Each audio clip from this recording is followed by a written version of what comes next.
అందరికీ నమస్కారం అండి. ఇవాళ మనం చెప్పుకోబోయే కథ పేరు తప్పేముంది. ఈ కథని రచించిన వారు నందా గారు. ఇక మనం కథలోకి వెళ్ళిపోతే, ప్రవీణ్ విప్రోలో ఒక సాఫ్ట్వేర్ ఇంజనీరింగ్గా ఉద్యోగం చేస్తున్నాడు. నెలకు ₹1,00,000 జీతం. ప్రవీణ్ భార్య ప్రణవి కూడా అదే కంపెనీలో చార్టెడ్ అకౌంట్గా పనిచేస్తుంది. నెలకు 70,000 జీతం. వీళ్ళు ప్రేమించుకుని పెద్దలను ఒప్పించి పెళ్లి చేసుకున్నారు. వీళ్లకు ఒక 7 ఏళ్ల బాబు ప్రనూష్. ప్రస్తుతం వీళ్ళు బెంగుళూరులో నివాసం ఉన్నారు. ఉదయమే అమ్మా అమ్మా ఏం చేస్తున్నావు అంటూ అందమైన పెద్ద భవనం లాంటి ఇంటి లోపలికి వచ్చాడు ప్రవీణ్. తన కొడుకు గొంతు వినగానే ఇంటి లోపల నుండి వచ్చింది 60 సంవత్సరాల వరలక్ష్మి. ఏంటి ప్రవీణ్, ఎందుకు అలా పిలుస్తున్నావు? ఏం లేదమ్మా, నిన్న నేను చెప్పాను కదా, దాని గురించి మళ్ళీ ఒకసారి గుర్తు చేద్దామని పిలిచాను. ఓహో, దాని గురించా? గుర్తుకు ఉందిలే నాన్న. నువ్వు చెప్పినట్టుగానే ఈరోజు బ్యాగులు సర్దుతాను. అంతలో ఇంటి లోపలికి వస్తూ వీళ్ల మాటలు విన్నారు వాకింగ్కు వెళ్ళి వచ్చిన 65 సంవత్సరాల విష్ణుమూర్తి గారు. తండ్రి ముఖం చూసిన ప్రవీణ్, నాన్నగారు, మీరు కూడా ఇప్పటి నుండే మెంటల్గా ప్రిపేర్ అవ్వండి. మళ్ళీ అక్కడికి వెళ్ళిన తర్వాత బాధపడొద్దు. ఆ మాటలు విని విష్ణుమూర్తి గారు, నాన్న ప్రవీణ్, ఇంకోసారి ఆలోచించరా. మాకు ఉండేది నువ్వొక్కడివే కొడుకు. ఈ వయసులో పిల్లలతో ఆనందంగా గడుపుతూ ప్రాణాలు వదలాలని మా మనసు కోరుకుంటుంది. కానీ నువ్వు మమ్మల్ని వృద్ధాశ్రమంలో చేర్పించాలనుకోవడం మంచిదేనా? ఏంటి నాన్న మీరు మళ్ళీ అలాగే మాట్లాడతారు? నేను ఈ నిర్ణయం తీసుకుంది మీ సంతోషం కోసమే కదా. మొన్నటి వరకు అంటే ప్రనూష్ చిన్నవాడు కావడంతో వాడిని చూసుకోవడానికి, స్కూలుకు రెడీ చేసి పంపటానికి ఒక మనిషి సాయం కావాలి కాబట్టి మిమ్మల్ని మాతో పాటే ఉంచుకున్నాం. కానీ ఇప్పుడు ప్రనూష్ పెద్దవాడు అయ్యాడు. వాడి పనులు వాడే చేసుకోగలుగుతున్నాడు. ఇంకా వాడిని కూడా ఇంటర్నేషనల్ స్కూల్ హాస్టల్లో పెట్టి చదివించాలని వాళ్ళ అమ్మ అనుకుంటుంది. ఇక నేను ప్రణవి పొద్దున్నే జాబుకు వెళ్ళి రాత్రికి ఎప్పుడో వస్తాం. మీకు ఇక్కడ ఉండడానికి బోరుగా ఉంటుందని నెలకు ₹50,000 కట్టుతూ మంచి వృద్ధాశ్రమంలో చేర్పిస్తున్నాను. అర్థం చేసుకోండి అని కాస్త కోపంగా చెప్పాడు. ఆ మాటలకు వరలక్ష్మి, రే ప్రవీణ్, మీ నాన్నగారికి నేను అర్థమయ్యేటట్లు చెప్తాను కానీ నువ్వు కోప్పడొద్దు. ఏంటి వరలక్ష్మి నువ్వు చెప్పేది, నేను అర్థం చేసుకునేది? ఇలా చేయడం తప్పు అని కొడుకుకు చెప్పడం పోయి నాకే చెప్తానంటున్నావు. ఆ మాటకు వరలక్ష్మి భర్త వైపు సూటిగా చూస్తూ, వాడు చెప్పిన దాంట్లో తప్పేముంది? ఎప్పుడు తనకు నీతులు చెప్పే అత్తగారు ఈ విషయంలో ఎంత గొడవ చేస్తుందో అని చూస్తున్న ప్రణవి అక్కడ జరిగేదంతా చూస్తూ అత్తగారు తప్పేంటి అనగానే షాక్ అయి నిలబడింది. ఎప్పుడు మంచి విషయాలు చెబుతూ తల్లిదండ్రులు పిల్లలను ఎలా చూసుకోవాలి, పిల్లలు తల్లిదండ్రులకు ఎంత ఆసరాగా ఉండాలి అని చెప్పే తన భార్య ఈరోజు అలా చెప్పడంతో విష్ణుమూర్తి ఆశ్చర్యంగా, ఏంటి వరా నువ్వు చెప్పేది? అవునండి, వాడు చెప్పుతున్న దాంట్లో తప్పేముంది? వాడికి తల్లిదండ్రుల ప్రేమ అవసరమైనప్పుడు మీరు చదువు, క్రమశిక్షణ అని హాస్టల్లో వేశారు. అందుకే ఇప్పుడు వాడు సంసార బాధ్యత, ఉద్యోగమని మనల్ని వృద్ధాశ్రమంలో చేర్పిస్తున్నాడు. తప్పేముంది? పిల్లలు వాళ్ళు చిన్నప్పుడు తల్లిదండ్రులు ఎలా చేస్తే వాళ్ళు పెద్దయిన తర్వాత అలాగే ప్రవర్తిస్తారు. భార్య మాటలు విన్న విష్ణుమూర్తి, అంటే ఏంటి వరా నువ్వు చెప్పేది? పిల్లల చదువు కోసం, వాళ్ళ మంచి భవిష్యత్తు కోసం హాస్టల్లో చేర్పించడం తప్ప? పిల్లల భవిష్యత్తు కోసం హాస్టల్లో చేర్పించడం తప్పు కాదు. కానీ ఎప్పుడు తన పనులు తాము చేసుకోగలిగి, లోకజ్ఞానం తెలిసి ఇది తప్పు ఇది ఒప్పు అని నిర్ణయించుకునే స్వాతంత్రం కలిగినప్పుడు. అంతేగాని తల్లి ఒడిలో ఆడుకుంటూ తండ్రి దగ్గర గారాబం చేసే 10 ఏళ్ల వయసులో వేయడం తప్పు అంటాను. వరలక్ష్మి ఆ మాట చెప్పగానే విష్ణుమూర్తి 20 సంవత్సరాల ముందు జరిగిన విషయం గుర్తు చేసుకున్నాడు. 20 సంవత్సరాల ముందు విష్ణుమూర్తి, వరలక్ష్మి విజయవాడలో ఉండేవారు. విష్ణుమూర్తి తల్లిదండ్రులు కొన్ని రోజులు విష్ణుమూర్తి దగ్గర, ఇంకొన్ని రోజులు తన తమ్ముడు చెల్లెలు దగ్గర ఉండేవారు. ఒకరోజు, వరా వరా ఎక్కడున్నావు? అబ్బా ఏంటండి, ఇక్కడే వంట రూమ్లో ఉన్నాను. ఏంటో చెప్పండి. మరేం లేదు వరా, మన అబ్బాయి బట్టలు అన్ని బ్యాగ్లో సర్దు. ఎందుకండి? ఎందుకంటే వాడిని హైదరాబాదులోని మంచి ఇంటర్నేషనల్ స్కూల్లో సీటు వచ్చింది. అందుకే అక్కడ హాస్టల్లో జాయిన్ చేస్తున్నా. ఏంటండి మీరు చెప్పేది? వాడి వయసు 10 సంవత్సరాలు మాత్రమే. అయితే ఏంటి? ఎంతమంది తమ పిల్లలను ఈ వయసులో హాస్టల్లో చేర్పించడం లేదు? మా ఆఫీస్లో నా కొలీగ్స్ అందరూ నీ బాబుకి అక్కడ సీటు రావడం ఎంత అదృష్టమో తెలుసా అంటున్నారు. అయినా వద్దండి, ఇంటర్ వరకు ఇక్కడే చదివించి తర్వాత వదులుదాం ప్లీజ్ అండి. ఆ మాటకు విష్ణుమూర్తి కోపంగా, ఏంటి వరా నీ బాధ? నాకు అర్థం అవడం లేదు. బాధ ఎందుకా? ప్రవీణ్ తర్వాత మళ్ళీ ప్రెగ్నెంట్ అయితే మన ఆర్థిక పరిస్థితికి ఇద్దరిని పెంచలేమని చెప్పి ఆపరేషన్ చేపించారు. మిమ్మల్ని బాధ పెట్టడం ఎందుకు అని నేను కూడా ఏమనకుండా ఉన్నా. ఒక్కడిని కళ్ళల్లో పెట్టుకొని చూసుకుంటుంటే ఇప్పుడేమో ఇలా హాస్టల్లో చేర్పిస్తాను అంటున్నారు. బాధగాక ఇంకేంటి? నువ్వేమన్నా బాధపడవరా? నాకు అవసరం లేదు. కానీ ఒక తండ్రిగా వాడి భవిష్యత్తు కోసం వాడిని హాస్టల్లో జాయిన్ చేపిస్తాను. నువ్వేంకేం మాట్లాడొద్దు అని అక్కడి నుండి వెళ్ళిపోయాడు. విష్ణుమూర్తి తల్లిదండ్రులు కూడా విష్ణుమూర్తిని సమర్థించడంతో ప్రవీణ్ని హాస్టల్లో చేర్పించడానికి అన్నీ సిద్ధం చేశాడు. హాస్టల్లో చేర్పించడానికి వెళ్ళే రోజు ప్రవీణ్ ఎంతగానో ఏడ్చాడు. ప్లీజ్ నానా, నేను హాస్టల్కు వెళ్ళను. మీ దగ్గరే ఉంటాను. బుద్ధిగా చదువుకుంటాను. అల్లరి చేయను. అమ్మా నువ్వైనా చెప్పమ్మా అని తండ్రి కాళ్ళు పట్టుకుని ఏడ్చాడు. కానీ విష్ణుమూర్తి తన కొడుకు అంత గొప్ప స్కూల్లో చదివితే తనకు గర్వంగా ఉంటుంది అని మొండిగా ప్రవీణ్ను హాస్టల్లో చేర్పించి వచ్చాడు. అప్పటి నుండి ప్రవీణ్ తండ్రితో సరిగా మాట్లాడేవాడు కాదు. తండ్రి ఆశించినట్లుగానే ప్రవీణ్ బాగా చదివి బెంగుళూరులో ఉద్యోగం సంపాదించి తన తండ్రి సాయంతో ఇల్లు కొని అక్కడే ఉన్నాడు. అదంతా గుర్తుకు రాగానే విష్ణుమూర్తి కళ్ళల్లో నీళ్లొచ్చాయి. విష్ణుమూర్తిని అలా చూసి వరలక్ష్మి ఆ చిన్న వయసులో తమ బాధ పంచుకోవడానికి ఎవరూ లేక పిల్లలు ఒక రకమైన బాధలో ఉండిపోయి చిన్న వయసులోనే డ్రగ్స్కు అలవాటు పడిపోయి తమ జీవితాన్ని నాశనం చేసుకుంటున్నారు. ఇంకా కొంతమంది అయితే చిన్న చిన్న సమస్యలకే ప్రాణాలు తీసుకుంటున్నారు. ఇదంతా తల్లిదండ్రుల తప్పు కదా. తల్లి మాటలు వింటూ ప్రవీణ్, అవును నాన్న, నేను అలాగే ఒకసారి నేను కూడా సూసైడ్ అటెంప్ట్ చేశాను. ఆ మాట వినగానే విష్ణుమూర్తి, ప్రణవి షాక్ అయి అలాగే ఉండిపోయారు. అవును నాన్న, నేను 9వ తరగతి చదివేటప్పుడు నాకు బాగా జ్వరం వచ్చింది. అప్పుడు అక్కడ నన్ను ఎవరు కేర్గా చూసుకునే వాళ్ళు లేకపోవడంతో ఎగ్జామ్స్ టైంలో సరిగ్గా చదవకపోవడంతో మార్క్స్ చాలా తక్కువగా వచ్చాయి. దానితో నన్ను క్లాస్లో అందరి ముందు ఇన్సల్ట్ చేసి మాట్లాడారు. అది చూసి నేను తట్టుకోలేక సూసైడ్ అటెంప్ట్ చేశాను. కాకపోతే అప్పుడే నన్ను చూడటానికి మామయ్య వచ్చి ఉండటంతో వెంటనే చూసుకొని హాస్పిటల్లో జాయిన్ చేసి ట్రీట్మెంట్ ఇప్పించి మీకు ఫోన్ చేశారు. కానీ అప్పుడు మీరు క్యాంపులో ఉండడం వల్ల ఆ ఫోన్ లిఫ్ట్ చేయలేదు. కానీ అమ్మకు ఈ విషయం చెప్పడం వలన వెంటనే అక్కడికి వచ్చి నన్ను ఓదార్చి మేనేజ్మెంట్తో మాట్లాడి మీకు తెలియకుండా మావయ్యతో పాటు నన్ను అమ్మగారింటికి పంపించింది. అక్కడ అమ్మమ్మ, మావయ్య, అత్తయ్య అందరూ నన్ను జాగ్రత్తగా చూసుకొని మళ్ళీ అలాంటి పని చేయకుండా మోటివేషన్ చేసి పంపించారు. అప్పటి నుండి అమ్మ నాతో ప్రతిరోజు వీడియో కాల్ చేసి మాట్లాడుతుంది. మామయ్య కూడా నెలకు 2 సార్లు వచ్చిపోయేవాడు.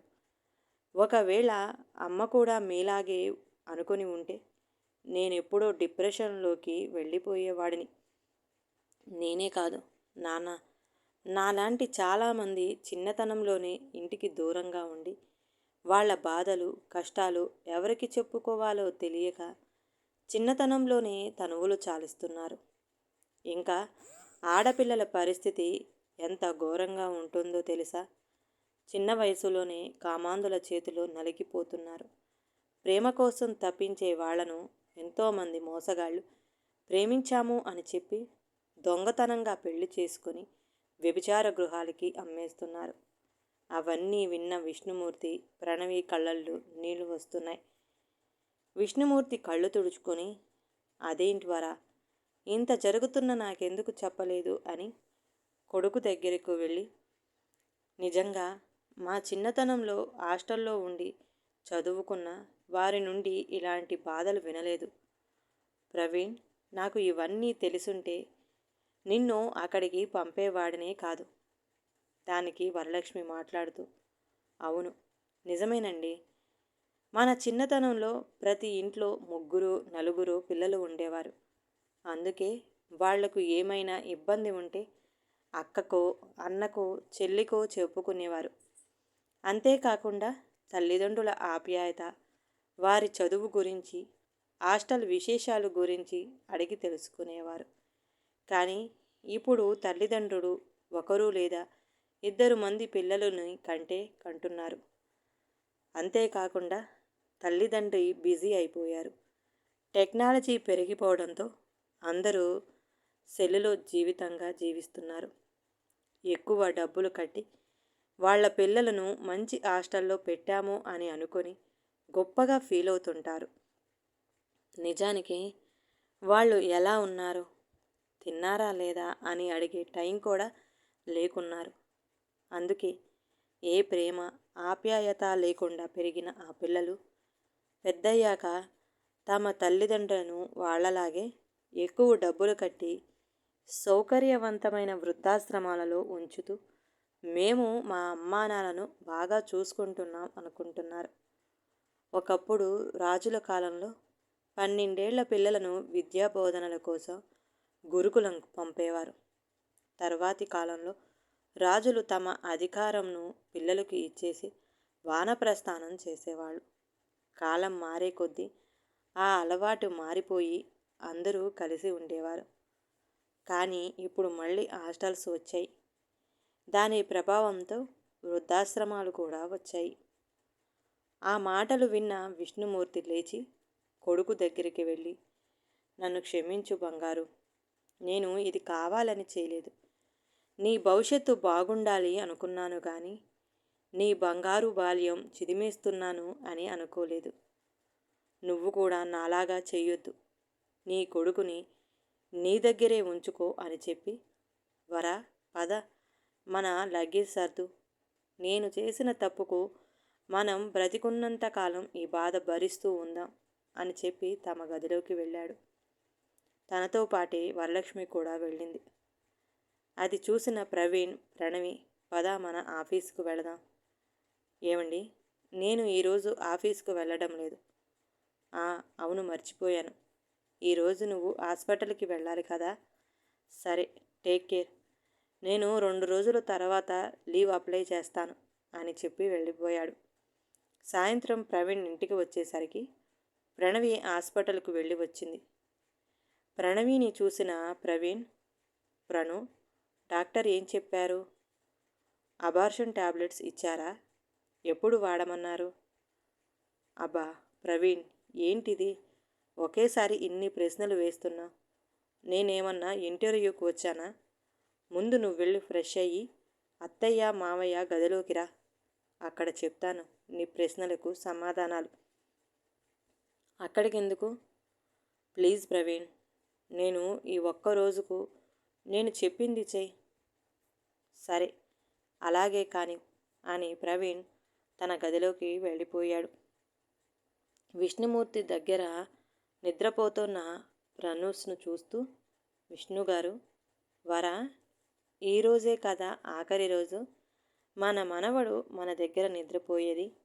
రేపటి నుండి వీడు మన దగ్గర ఉండడు కదా అని బాధతో అడుగుతున్న భర్త వైపు జాలిగా చూస్తుంది వరలక్ష్మి. నిజానికి మనవుడు అంటే విష్ణుమూర్తికి పంచప్రాణాలు. భర్త బాధ చూడలేక వరలక్ష్మి, అయ్యో అలా బాధపడకండి. వీళ్ళు మనల్ని చూడటానికి వారం వారం వస్తారు. అప్పుడప్పుడు మనల్ని కూడా ఇంటికి పిలుచుకొని వస్తారు. అప్పుడు మనం వీళ్ళతో ఆనందంగా గడిపి మళ్ళీ వృద్ధాశ్రమంకు వెళదాం. ఆ మాటలు విని విష్ణుమూర్తి నవ్వుతూ, అవును, నిజమే. చిన్నప్పుడు ప్రవీణ్ హాస్టల్కి వెళ్ళను అంటే అప్పుడు నేను ఇలాగే చెప్పేవాడిని అన్నారు. వీళ్ళు ఇలా మాట్లాడుకుంటుంటే వాళ్ళ గది లోపలికి వచ్చారు ప్రవీణ్, ప్రణవి. అత్తయ్య, మామయ్య, మీరు ఎక్కడికి వెళ్ళాల్సిన అవసరం లేదు, ఇక్కడే ఉండాలి. ఆ మాటలు విని ప్రవీణ్, అది ఎలా కుదురుతుంది ప్రణవి? నువ్వేగా బాబును హాస్టల్కు, అమ్మా నాన్నను ఓల్డేజ్ హోంలో చేర్పించుదాం అన్నావు. అవును. అప్పుడు నా కొలీగ్స్ మాటలు విని అదే మంచిది అనుకున్నాను. కానీ ప్రొద్దున మన ఇంట్లో జరిగిన సంఘటన చూసిన తర్వాత నా నిర్ణయం మార్చుకున్నా. నా బాబు మీలా కష్టపడటం నాకు ఇష్టం లేదు. తెలిసి తెలియక నేను ఎన్ని తప్పులు చేసినా నన్ను క్షమించు. ఎవరూ లేని నన్ను అమ్మలా చూసుకున్న అత్తయ్య, తండ్రిలా ఆదరించిన మామయ్య, ఎవరూ లేని వాళ్ళలాగా వృద్ధాశ్రమంలో ఉండనవసరం లేదు. అందుకే ఈ నిర్ణయం. అంతేకాకుండా అత్తయ్య ఈసారి కూడా అమ్మలాగా నాకు పురుడు పోసి ఈ బిడ్డను కూడా ప్రథమ్స్ లాగానే మంచి అలవాటులతో పెంచుతారా అని వరలక్ష్మి కాళ్ళ దగ్గర కూర్చొని అడిగింది. ఆ మాటలకు వరలక్ష్మి నవ్వుతూ, అవునమ్మా, అలాగే చేస్తాను. ఇప్పుడు ఎన్నో నెల? 3వ నెల జరుగుతుంది అత్తయ్య అని సిగ్గుతో వరలక్ష్మి ఒడిలో పడుకుంది. అది చూసి ప్రవీణ్ సంతోషంగా, అయితే ప్రణవి, నువ్వు అబార్షన్ చేపించుకోవడం లేదా? భర్త మాటకు ప్రణవి అత్త దగ్గర నుండి లేచి ప్రవీణ్ దగ్గరికి వెళ్ళి, నన్ను క్షమించండి ప్రవీణ్, మీరు ఇంకో బిడ్డ కావాలని అడిగినప్పుడల్లా అలా ఎందుకు అంటున్నారో అర్థం కాక మీ మాట వినకుండా చాలాసార్లు అబార్షన్ చేపించుకుని మిమ్మల్ని బాధ పెట్టాను. ఈసారి అలా చేయను. నా బిడ్డలకు తన కష్టసుఖాలు పంచుకోవడానికి ఒక తోడు కావాలి. అందుకే ఈ నిర్ణయం తీసుకున్నాను అని భర్తను కౌగిలించుకుంది. దానికి ప్రవీణ్ సంతోషంతో, థ్యాంక్ యూ ప్రణు, నాకు చాలా సంతోషంగా ఉంది. వీళ్ళ మాటలు విని విష్ణుమూర్తి, నానా ప్రవీణ్, మీరు ఎప్పుడు ఇలాగే సంతోషంగా ఉండాలి. కానీ నిన్ను చిన్నప్పుడు నేను పెట్టిన బాధకు శిక్ష పడాలి. అందుకే మీ అమ్మను మీ దగ్గరే పెట్టుకొని నన్ను తీసుకుని వెళ్ళి వృద్ధాశ్రమంలో చేర్పించు. తండ్రి అలా అనేసరికి ప్రవీణ్ ప్రణవిని వదిలి విష్ణుమూర్తి కాళ్ళు పట్టుకొని ఏడుస్తూ, నాన్న అలా అనొద్దు. మీరు లేనిది నేను లేను. మీరు ఇలా బాధపడతారు అని నేను హాస్టల్లో పడ్డ బాధలు మీకు ఎప్పుడూ తెలియనివ్వలేదు. కానీ ఇన్ని రోజులకు ఎందుకు చెప్పానంటే ప్రణవి మనసు మార్చడానికి ఒక ప్రయత్నం చేయాల్సి వచ్చింది. అంతేగాని మిమ్మల్ని వదిలి నేను ఉండలేను. అసలు ఏం జరిగింది అంటే, ఒక వారం ముందు రాత్రి ప్రణవి ప్రవీణ్ గుండెల మీద పడుకొని, ఏమండి, నేను మీకు ఒక విషయం చెప్పనా? చెప్పు ప్రణు, నాతో చెప్పడానికి పర్మిషన్ ఎందుకు? అయితే మరి నేనిప్పుడు ప్రెగ్నెంట్. ఈరోజు మార్నింగే నాకు తెలిసింది. ఆ మాట విన్న వెంటనే ప్రవీణ్ సంతోషంగా ప్రణవిని హగ్ చేసుకుని, నిజమా? ఓ, ఎంత గుడ్ న్యూస్ చెప్పావు. ప్రవీణ్ సంతోషం చూసి, ప్రణవి, ఏమండి, అంత సంతోషం అవసరం లేదు. నేను ఈసారి కూడా అబార్షన్ చేపించుకుంటాను. ఎందుకు ప్రణు? ఒకప్పుడంటే ప్రనూష్ చిన్నవాడు కాబట్టి వెంటనే పిల్లలు వద్దనుకున్నాం. కానీ ఇప్పుడు ప్రనూష్ పెద్దవాడయ్యాడు. అందులోనూ అమ్మా నాన్న కూడా మనకు తోడుగా ఉన్నారు కదా. ఇంకేమిటి ఇబ్బంది? అదేంటి ప్రవీణ్, ఇంకా మీ అమ్మా నాన్నను ప్రనూష్ను మనతో పాటే ఉంచుకుందామనుకుంటున్నావా? నువ్వే ఇప్పుడు బాబును హాస్టల్లో జాయిన్ చేపించి మీ అమ్మా నాన్నను కూడా ఓల్డేజ్ హోమ్లో జాయిన్ చేద్దాం. ఆ మాటకు ప్రవీణ్ మంచం మీద లేచి కూర్చొని, ప్రణు, ఏంటి నువ్వు మాట్లాడేది? నాకు అర్థం కావడం లేదు. దీనిలో అర్థం కాకపోవడానికి ఏముంది ప్రవీణ్? మా ఆఫీస్లో అందరూ అలాగే చేసి హ్యాపీగా లైఫ్ను ఎంజాయ్ చేస్తున్నారు. అందుకే మనం మన బాబును, అత్తయ్య మామయ్యను అక్కడ జాయిన్ చేసి ఎంజాయ్గా ఉందాం. ఏంటి, మన వాళ్ళను ఎక్కడో హాస్టల్లో పెట్టి మనం మాత్రమే ఉంటే అది ఎంజాయా? నీకేమన్నా పిచ్చా? అబ్బా ప్రవీణ్, నేను చెప్పేది నీకు అర్థం కావడం లేదు. ఇప్పుడు ఇలా చేస్తేనే మనలాంటి వాళ్లకు సొసైటీలో ప్రెస్టేజ్. అది కాదు ప్రవీణ్, మీరింకేం చెప్పొద్దు. ఇదే నా నిర్ణయం అని చెప్పి నిద్రపోయింది. ప్రవీణ్ బాధగా ప్రణవి వైపు చూస్తూ, నేను నిన్ను ఎంతో ఇష్టపడి ప్రేమించి పెళ్లి చేసుకున్నాను. నీకు ఎవరూ లేరని ఎంతో ప్రాణంగా చూసుకుంటున్నా. అందుకే నిన్ను బాధ పెట్టడం నాకు ఇష్టం లేదు. అలా అని నువ్వు చెప్పిన దానికి ఒప్పుకోను అనుకొని నిద్రపోయాడు. ఉదయం లేచిన వెంటనే రాత్రి ప్రణవి చెప్పిన విషయం గురించి ప్రవీణ్ వరలక్ష్మితో చెప్పాడు. వరలక్ష్మి కోడలికి నచ్చచెప్పింది. కానీ వినకపోవడంతో వరలక్ష్మిని ఇలా చేయమని కొడుకుతో చెప్పింది. అమ్మ, ఇవన్నీ తెలిస్తే నాన్నగారు బాధపడతారేమో. పర్వాలేదు ప్రవీణ్, ఈ ప్రయత్నం చేద్దాం. దీనివల్ల ప్రణవిలో మార్పు వస్తే సంతోషం. లేకపోతే తనకు నచ్చినట్లే చెయ్యి. ఇదే నాన్న జరిగింది. నా గురించి, నాలా హాస్టల్లో ఉండే పిల్లలు పడే వేదన ప్రణవికి అర్థం అవ్వాలని అదంతా చెప్పాను తప్ప మిమ్మల్ని బాధ పెట్టాలని కాదు. చిన్నప్పుడు మీ నుండి దూరమైన ప్రేమను తిరిగి పొందాలని, మీతో మన సొంత ఊరిలోని ఇల్లు స్థలాలు అమ్మించి మిమ్మల్ని ఇక్కడికి పిలుచుకొని వచ్చాను. నాలాగే నా కొడుకు బాధపడకూడదు అనే నాన్న. వాడిని మీ దగ్గరే పెంచాలని మీకు ఇష్టం లేకున్నా మిమ్మల్ని ఇక్కడికి పిలుచుకొని వచ్చాను. ప్రణవిలో మార్పు రావాలని నేను, అమ్మ ఇదంతా మీకు తెలిసేటట్లు చేశాము. కానీ మిమ్మల్ని బాధ పెట్టాలని, మిమ్మల్ని దూరం చేసుకోవాలని కాదు నాన్న అని ఏడుస్తూ చెప్తున్నా కొడుకును విష్ణుమూర్తి కౌగిలించుకుని కన్నీళ్లు కార్చారు. ఇదంతా చూస్తున్న ప్రణవి కళ్ళల్లో కూడా నీళ్లు వచ్చాయి. అత్తయ్య, మామయ్య, మీరు నన్ను కూడా క్షమించండి.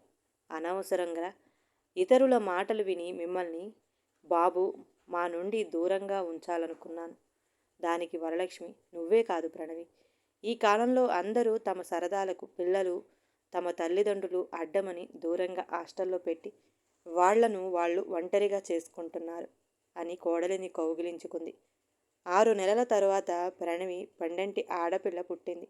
ఆ పాపను చూసుకొని ప్రనూష్ మురిసిపోతూ ఆడుకుంటుంటే కొడుకు ఆనందం చూసి తొందరపడి నా కొడుకుని ఒంటరివాడిని చేసేదాన్ని.